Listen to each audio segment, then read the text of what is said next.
Because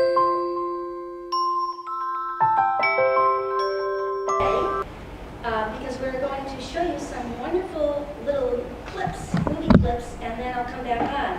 But what I wanted to say is I'd like to invite you all to come back again and again. This goes on every Wednesday at 1 o'clock for the whole semester, through the end of November anyways. We cut it off before finals weeks.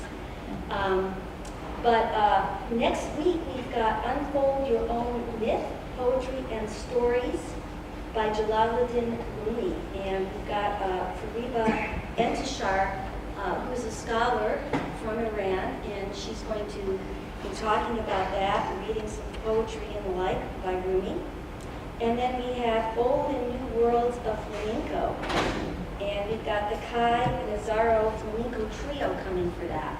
So that should be wonderful. And then every single event is very different. So I'm not going to go through it with you now because there are flyers, both in color and black and white, for every single event that we have. And then there's this one that has all of the programming on it. So please help yourself. If you're new to campus, please go ahead and sign our mailing list, and I will send you emails or snail mail, whichever you prefer. Not anymore this semester, but for future semesters, because you have everything out there. So without further ado, we're going to see some clips right now.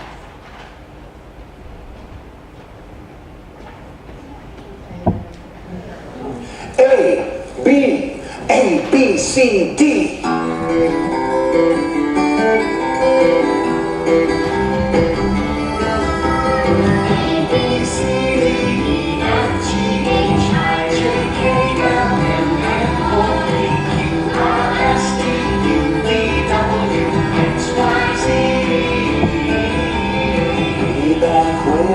History, about 10,000 years BC, they didn't have no tools like these, so they could write, so they could read.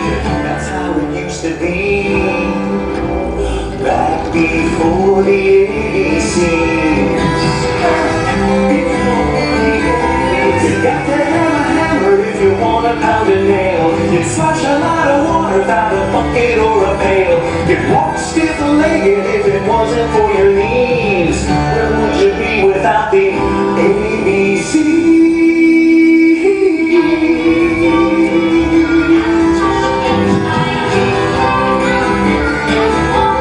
Painting pictures by firelight, storytellers' eyes were bright. Somebody said, let's write it down. They didn't see an alphabet lying round. With open mouths they frown. Back before the ABCs. Back before the ABCs. Back when in history. Back before the ABCs. You could have a shovel if you wanted to go home. Fishing's easier with a fishing pole. A hanky's handy if you think you're gonna sneeze. Where would you be without your ABC?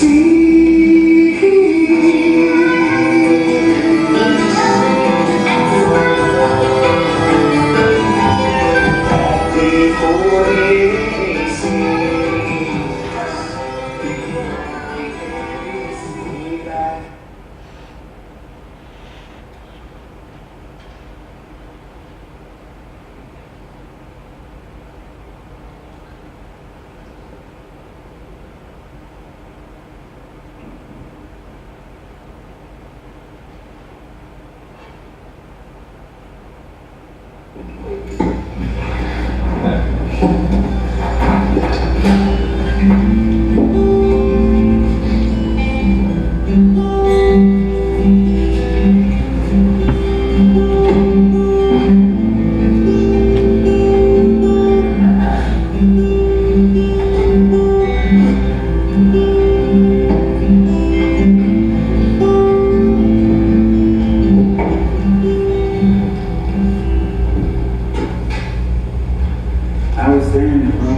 Ukraine with her whole hand up there.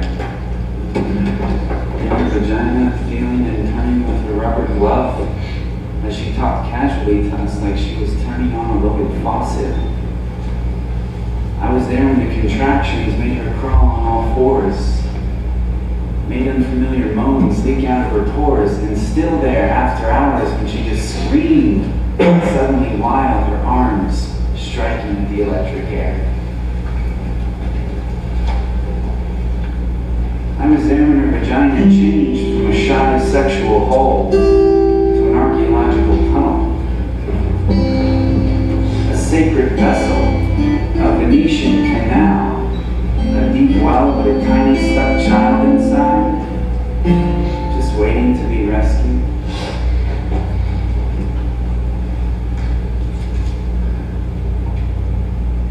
I saw the colors of her vagina, they changed. Saw the bruised, broken blue, the blistering tomato red, the gray pink, the dark. Saw the blood like perspiration along the edges. The shit, the clots, pushing out all the holes, pushing harder and harder. Saw through the hole the baby's head, scratches of black hair. Saw it just there behind the bone. A hard brown memory. The nurse from Ukraine kept turning and turning her slippery hand. I was there when each of us, her mother and I, held a leg and spread her wide, pushing with all our strength against her pushing, and her husband sternly counting 1, 2, 3, telling her to focus harder. We looked into her then. We couldn't get our eyes out of that place. We forget the vagina. All of us. What else would explain our lack of awe, our lack of reverence?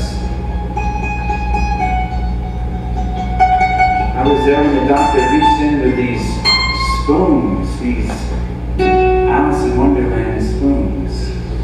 And there, as her vagina suddenly became a wide, operatic mouth, singing with all its strength.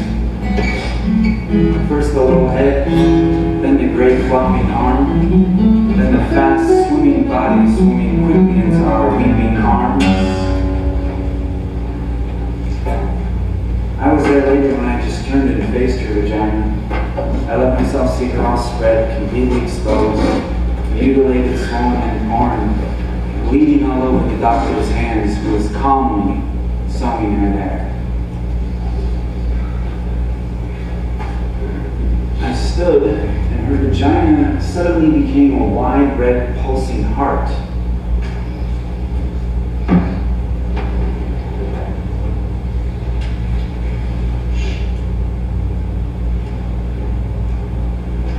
The heart is capable of sacrifice, so is the vagina.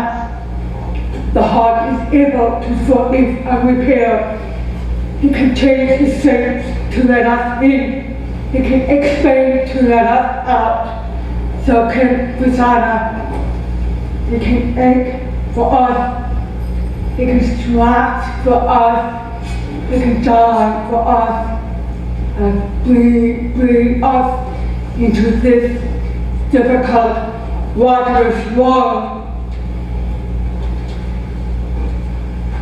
I stare at the moon.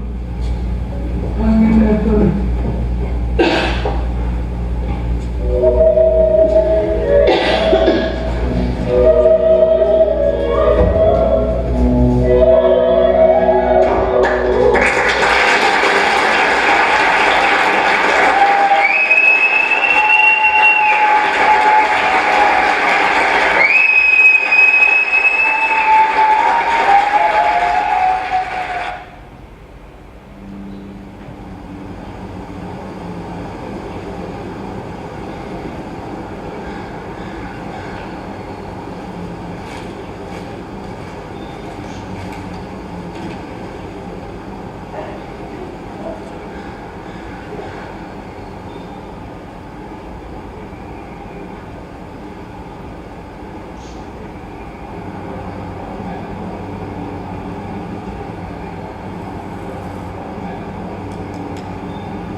has appeared in the NBC comedy show, The New Normal, the ABC family drama, Switched at Birth, and the Fox sitcom, Raising Hope. She will also appear in the upcoming indie feature, Titus, which we just saw.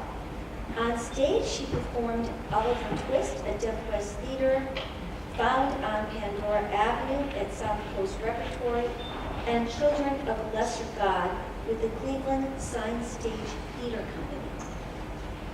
She also participated in a children's video, Sign and the ABCs, which we just saw.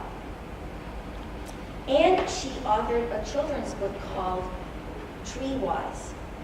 She's a member of SAG and AFTRA and is represented by KMR Talent Agency. Let's give her a warm welcome. Thank you. Thank you.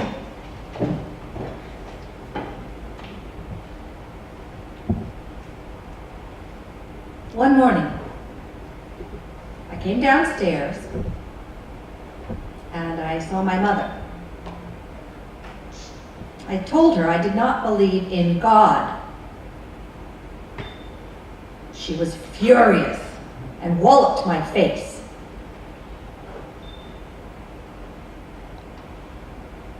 My mother wanted me to burn like Joan of Arc on the cross. I grew up in New York. When I was 7, you know New York, it has many tall buildings and the traffic is insane. It's impossible to see the stars from New York City. My mother was walking with me and my younger brother. I was 7, he was 5. We were holding tight to her hands, but I didn't want to. I wanted to be independent. My mother didn't want to let me go, but I insisted. And not paying attention, walked out into a street. We were hit by a car. I woke up with my legs pinned against the grill of the car and the headlights flashing and people everywhere around me. I had blacked out and found myself on the hood of the car. I called for my mother, "Mama, Mama." And my mother, she pulled herself up from where she was lying down the street, and she limped over, injured, and picked me up. And the ambulance came, and my grandfather and my father came, and all these people came. I was brought to the hospital. A doctor was turning my head. My grandfather was motioning, "It'll be okay. They're going to take pictures of your head. They'll be looking to see if you're okay or not." And they did. They took the pictures of my skull. My grandfather and I, we were close, really close. 1 year later, when my grandfather passed away, my aunt, my grandmother, my mom, they dressed in black for his funeral. They wore black veils. I had to wear a pink dress. I told my mom, "I want to wear black like all of the other women. I want to honor my grandfather, whom I loved." My mother said, "But you're a little girl, you're too young. You don't have any breasts or shape. You wear pink." So I went to the funeral, and I stood in a line of women wearing black. My mother, my aunt, dressed in black. I stood by the casket of my grandfather, and in my imagination, he sat straight up and looked at me. And he said, "You look good in your pink dress. I can find you in a sea of people wearing black." And that gave me great comfort.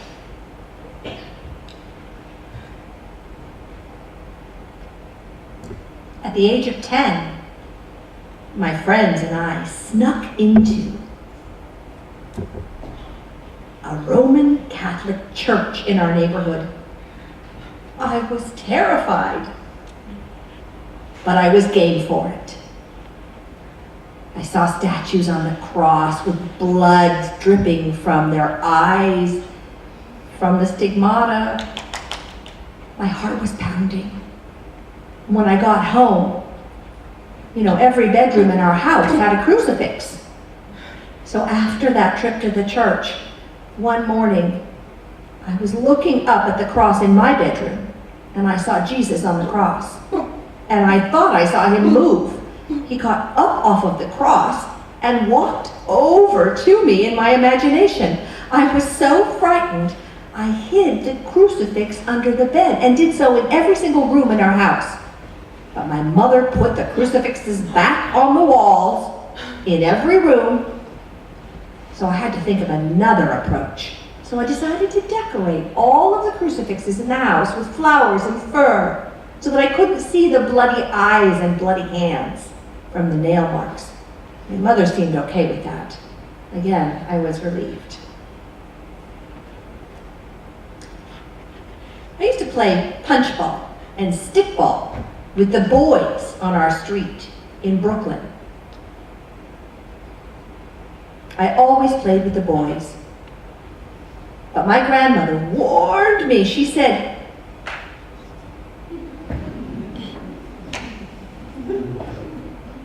just like that. Luckily, I had basically two mothers in my house. My mother, she wouldn't talk to me about sex or even my period, what it was. I had no knowledge of it. So I had a friend over one time, and we were snooping around in the bathroom, and we found this package, and it was a tampon. So inside the package, we opened it up, and I brought it downstairs, and I showed it to my mother, just dangling it by a string in front of her face. What is this? And my mother was furious, and she walloped me on the other side of my face. So now I'd had 2 smacks from my mother.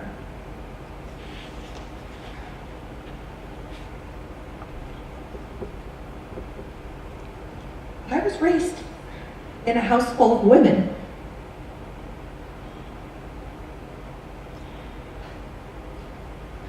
One day in time,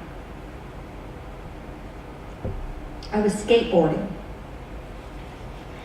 I was learning to skateboard, and my dad came outside where I was skateboarding and called me into dinner. And I said, wait, I'm not finished playing. But he was strict. He said, your mother wants you in the house now. And I said, no, look, watch, Daddy. Watch me, watch Papa, how I can skateboard. And I want you to see me and how good I am at this. And sure enough, I skateboarded right across the curb, but instead of going over it, I hit it. And I landed on my knees, and I was in such pain, and I was scraped up. But my father came over and picked me up, and he said, don't you cry, don't you cry. I couldn't even express how I felt. Too many boys. Now I have a house full of boys. I have 2 teenagers. But I teach those boys not to be like the boys I played with, not to keep it in, but to express their feelings, to learn to be empathetic. I teach them it's not boys versus girls. They can express their feelings. So, I had to do that before my mother burned me alive. I have to tell you a story about Donna, a friend of mine, a beautiful girl. And one day she came over and slept over, and my mother let us sleep over. And we were in the bedroom, and she was lying naked. She was older than me by a couple of years. She told me to come over and scratch her gently with my nails on her naked body. She said, come do it on her ass. And so I did. I used my nails, and it was the first time I felt anything. Really, anytime I used to make love to a man, I didn't orgasm unless I was thinking about a centaur, half human, half animal, then I could come.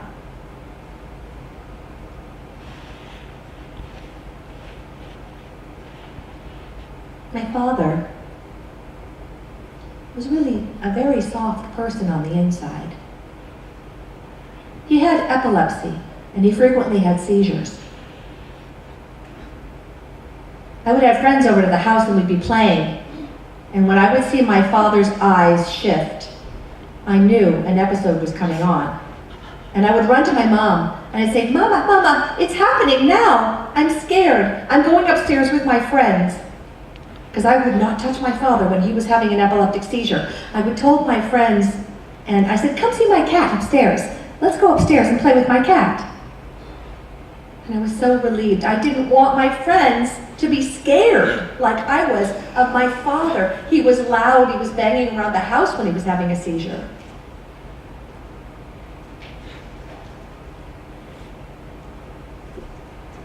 Quite some time later, visiting my parents' home, I was getting some Italian bread. This was quite a bit of time later, and I walked around the corner, and I had a loaf of bread with me. And I was coming back home, and I saw a group of people circled around something, and I knew in my gut my father was in the center of that ring of people.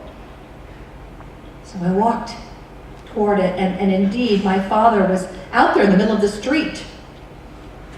And so I pushed my way into this tightly woven ring of people. And there was a policeman there trying to help my father. And I said to the cop, I said, he is my father. And I had the courage to touch my father for the very first time.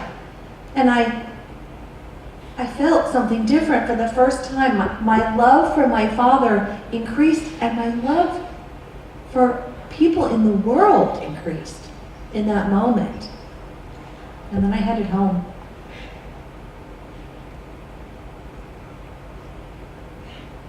I had another friend, Karen, my best friend in high school. She was hard of hearing, but she didn't have any access to sign language. So she came over to my parents' house on a regular basis, and that's where she caught up on her signing in my deaf household. So we would go out to the deaf club together, to deaf events together, all the time. And people would call us sisters. You must be sister, they'd say. Sisters, I said. She is very tall, blonde, and blue-eyed, and very, very pale. Her skin was porcelain. I'm short and dark complected. Why? I said, do you think we're sisters, people? I would ask people. And they would say, because you sign exactly the same. And that really touched me because she was my sister in sign language. She had learned her signing style and mannerisms from my family. Karen and I were really close, and we went out often. I had a boyfriend at the time named Romeo. She had a boyfriend too. One time we were in this house, and I was in one room making out with Romeo. And Karen was making out with her boyfriend in another room.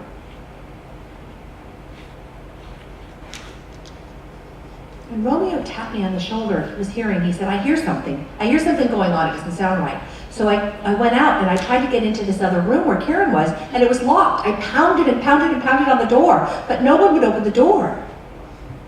I pounded as hard as I could, screaming. I went out to the kitchen and I got a knife, and I stood outside the door and I pounded and screamed, and I said, I have a knife.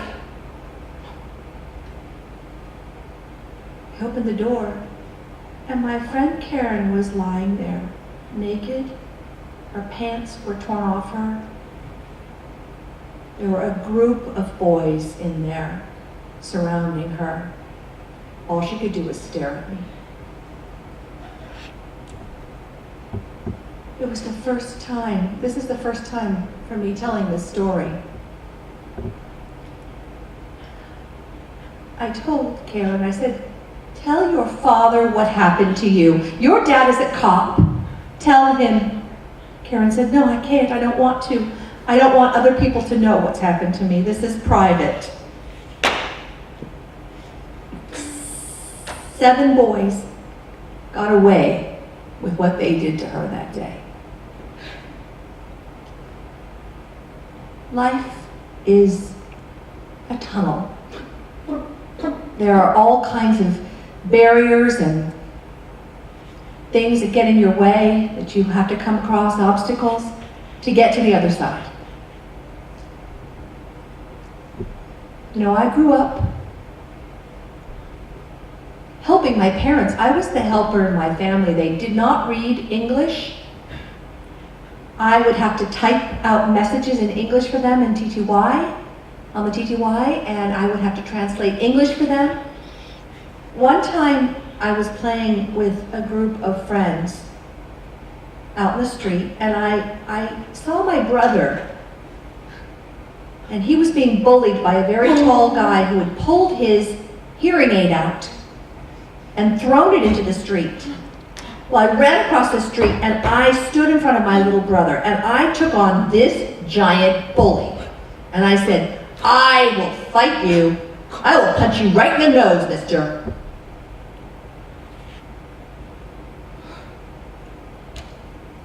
My childhood really was taken from me. Protecting my family, helping my family. I had no playground, but I found one right here in the theater where I can play and express my childhood all over again.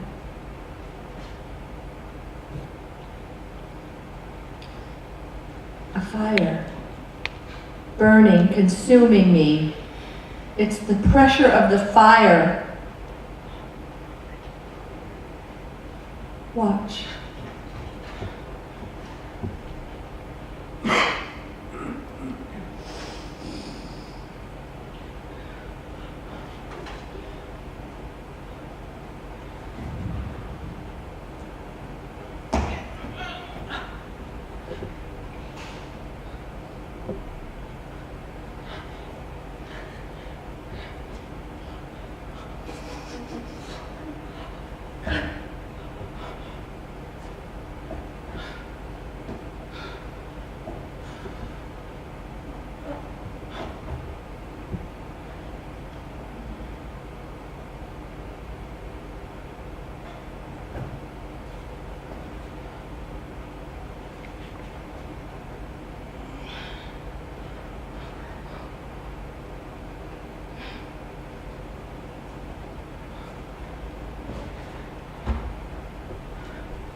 Thank you.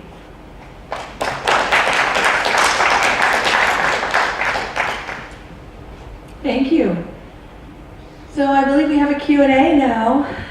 If you folks have any questions for me, I am here to answer them. I just want to make sure that we have some mirroring interpreters for those in the audience to see what the questions are. Thank you both. I forgot to say, if you have a question, if you could form a line over here, and then it'll be easier for us to interpret them. Thank you. Sure. So a Q&A about my childhood, my deaf family, anything, you know. I'm with a hearing family now. My husband and children are all hearing. very different experience for me. If you have questions about the book that I've written, maybe one of the clips that you've seen, or the film that's going to be released soon, any questions, please. I'm open to anything, so. I'd like to know which street you played punch ball on in Brooklyn, New York.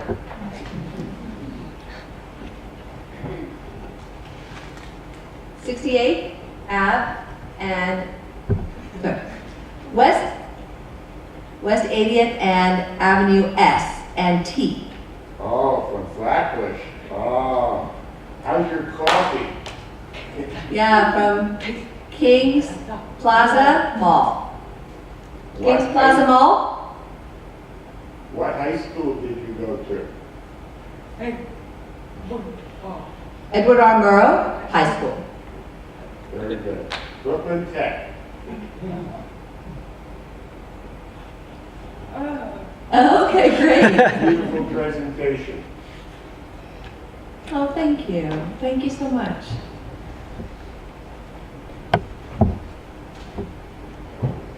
So you said you came from a deaf family.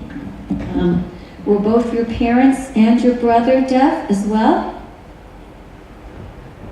Yes.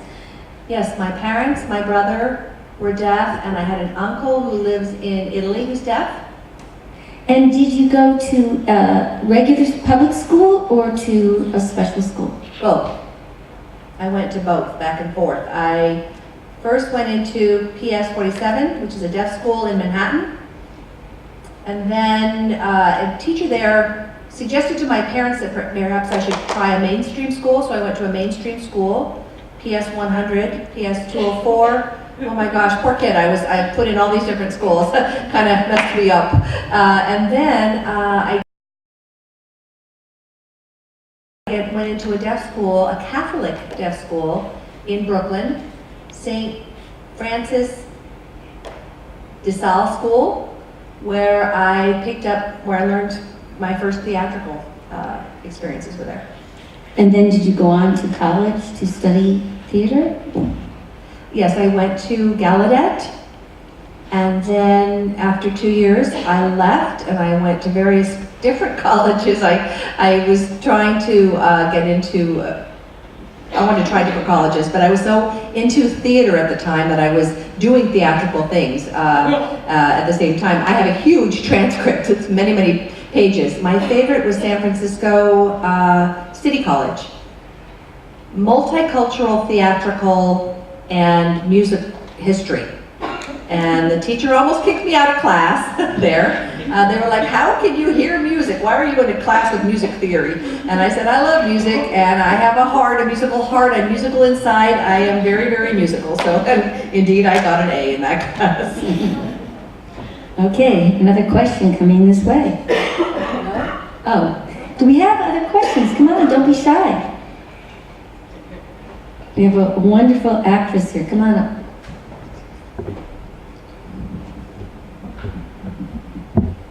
I was just wondering what made you move to California?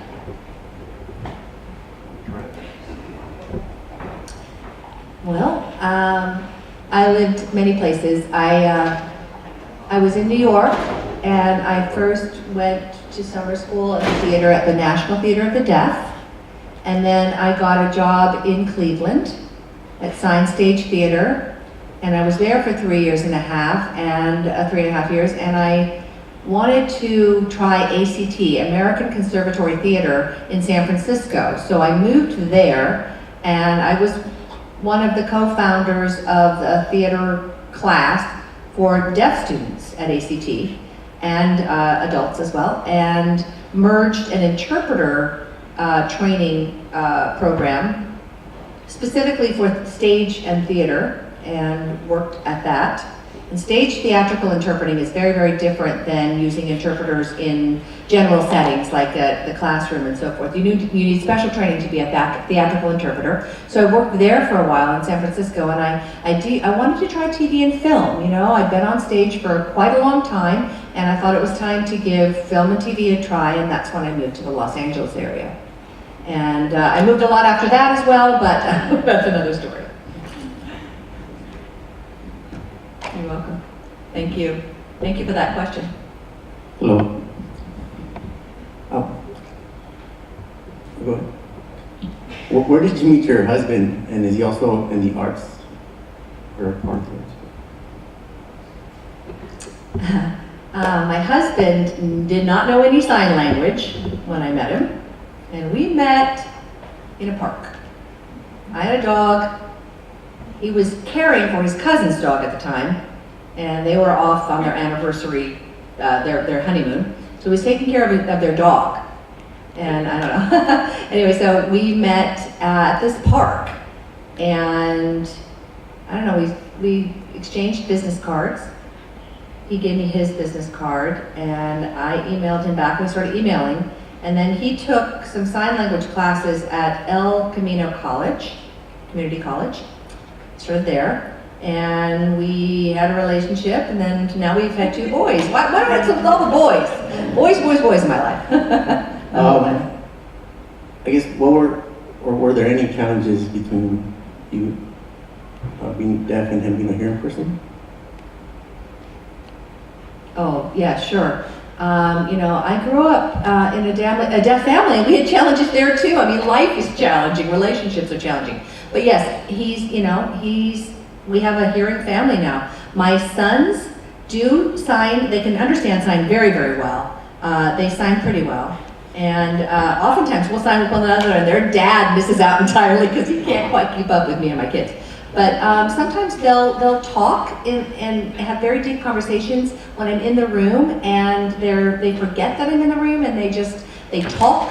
And I want them to enjoy themselves and be natural, so I don't try to sort of, discipline them, but I do remind them after the fact. I say, just a reminder, when mom comes in the room, if you can kind of try to include me, like by, pick up your hands and sign a little bit when I come in. Does that answer your question? Yes. Okay, thank you.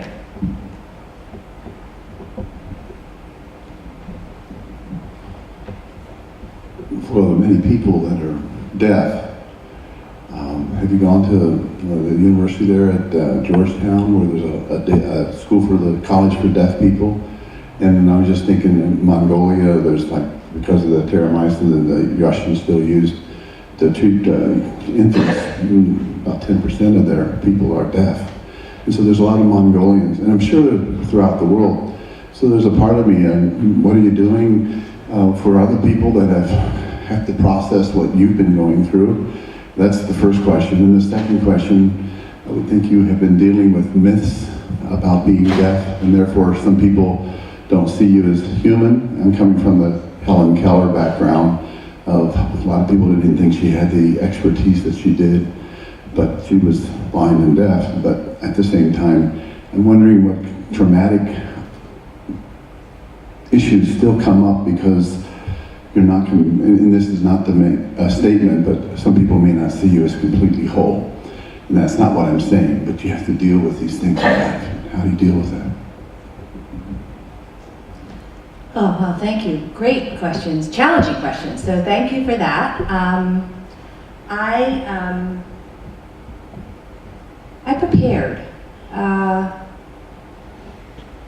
I could see what was happening around the world, Mongolia, for sure, is not the only country, but there are other countries, Cambodia, Thailand, other countries. I had a talk with 2 people, one who's a teacher and one who is a missionary,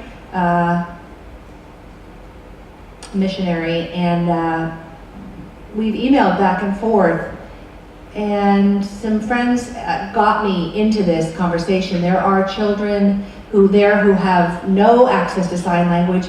Parents often send them to orphanages and don't want them in the family, so they're abandoned. And so I'm hoping to be able to gather to raise funds, or perhaps get some grants going, maybe set up a foundation, because certainly in my heart, and nothing has happened yet, but it's on my heart and on my mind, and I'm being nagged by the universe, as it was, to try to set up some kind of theatrical training workshop, something hands-on experiential program where I can involve parents, community members, and sort of express to them that it's okay to be in partnership with their deaf children.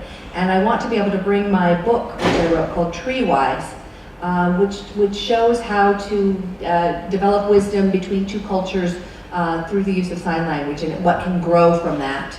So that's a goal that I have. I mean, certainly I would like to see that happen. It's something I hope, I truly, truly hope will happen in the future. Does that answer the first question? Okay, great. And your second one, you asked me if I sometimes feel the frustration out in the world of, it's a great big world out there, and it is a big, great big world, and it's a scary, I get scared shitless sometimes, but I have to put myself into the world. I cannot stay worried what other people are going to think, how they label me, how they perceive me. I have to walk my journey, and if people don't like it, that's okay. It's okay. I can't be angry. There are some people I can't help, but what I want is to enjoy life. I want people to enjoy their lives, and what I'm doing gives me joy, and I am different, and I like being different. It gets me more attention being different than others out there in the world. So I do see my parents. My mom, she is getting out there more. She's trying to communicate with the world. They are less isolated and less. My father less so than my mother. He's still just a little bit shy of being out there in the great big world. But my brother, he stays in his comfort zone. He likes to be with deaf people and surround himself with people who are just like him. And, different strokes for different folks. So my thing is I'm out there in the world. I put myself out there, and I want to break through the barrier of fear. And I want to see what growth can result from really just putting myself out there. Good. That answers your question. And yeah, I'm getting another question here. One more. I want to go ahead and mirror this question. I'm sorry. We're going to just arrange interpreters here. Yeah, thank you. I think most people know we're in the middle of a political season right now. I was just wondering whether is there outreach to the deaf community in a special way, since they don't have to listen to all the stuff that we do? Is there outreach that you know of to keep people informed politically? Oh yeah, there's plenty out there. On Facebook, there is a DPAN TV. There were 3 or 4 interpreters signing live during the debate on Monday. It was a live feed, so we were able to watch it was the first, watching in our first language versus watching it captioned into English. So absolutely more and more and more, there is an increased awareness. I will say back in the day, deaf people were isolated and they were pretty much not exposed. But now there are interpreters, these interpreters here, I want to thank them all for their, what they're doing here. But for sure, we have much more access. The computer technology is, emails, everything that's out there. The relay service on the phone is just another technology invention. Video relay is where I would be calling a hearing person, and there's an interpreter wearing a headset, and they see me sign on a computer screen, and then they can hear the hearing person on the telephone at the same time, and that's a 3-way communication. And so I used the video relay service quite a lot while publishing my book. That's something that I can get work through too. So there's a lot of technology out there that provides access to deaf people. And clearly we need even more, but we're on a good trajectory with that. Does that answer your question? Great.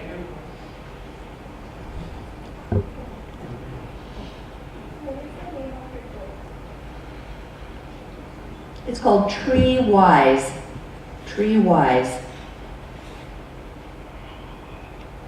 And it is the signing branches. Tree Wise, and then the subtitle is The Signing Branches.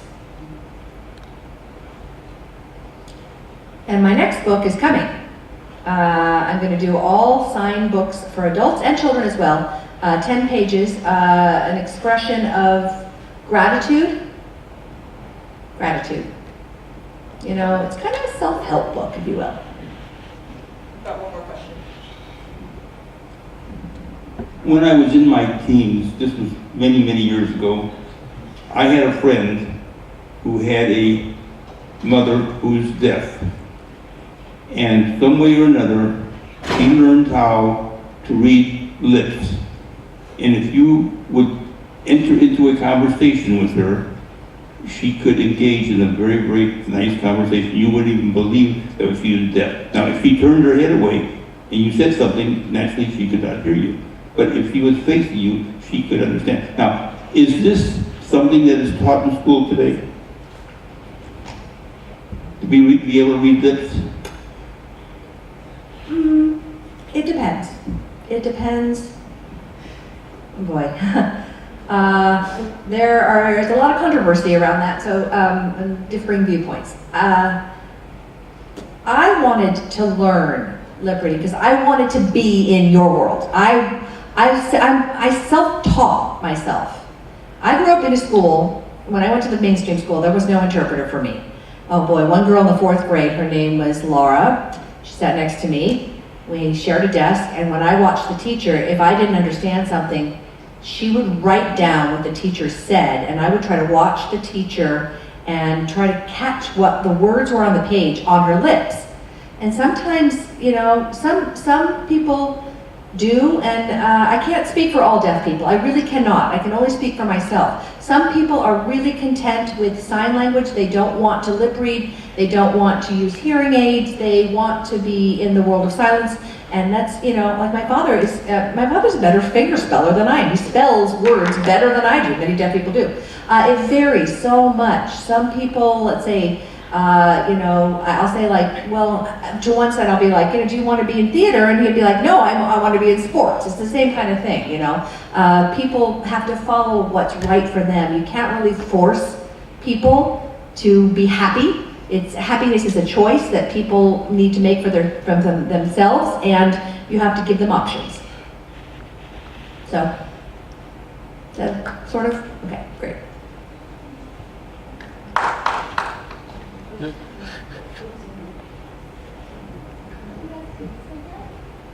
Let's try to put the microphones here so that our interpreters can run all over this. Is signing in other languages, like say signing in Spanish versus English, different, or is signing the same in regards with language?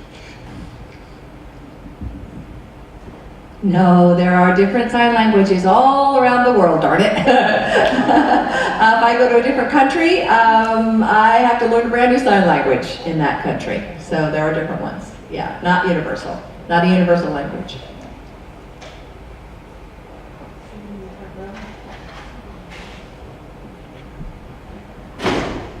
Can we take a picture with you?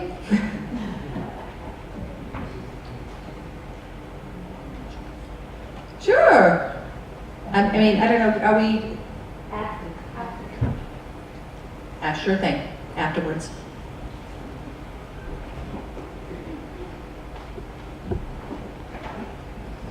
How many different sign languages do you know?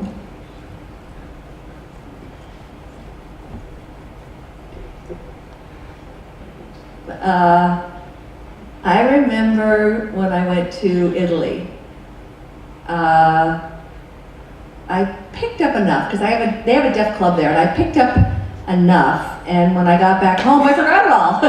But I think when I go back to Italy, you know, comes back to me, I think, you know, it's the culture thing that really is where you feel the connection. Here, you know, there's nobody to connect to in Italian culture, Italian deaf culture. So I would say 1.5 languages. Well, if I talk about English, of course, I know English is not a sign language, but I know that. So 2.5 languages, 1.5 sign languages.